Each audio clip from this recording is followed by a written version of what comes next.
ఆ గ్యాప్ లోపల అడుగుపెట్టిన క్షణం బయట ప్రపంచం ఒక్కసారిగా దూరమైపోయింది.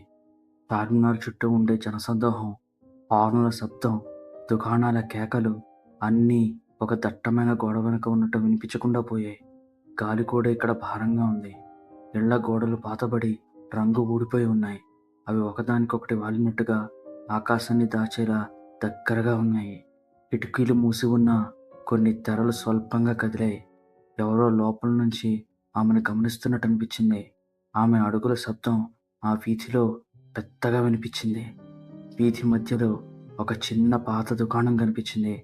తలుపు పైన వేలాడుతున్న బోర్డుపై తెల్ల అక్షరాలలో ఇలా వ్రాయబడి ఉంది: పోగొట్టుకున్నవి, దొరికినవి.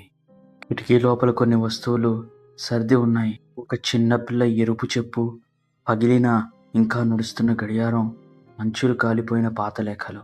తలుపు దానంతటదే మెల్లగా చప్పుడు చేస్తూ తెరుచుకుంది. Next part coming tomorrow.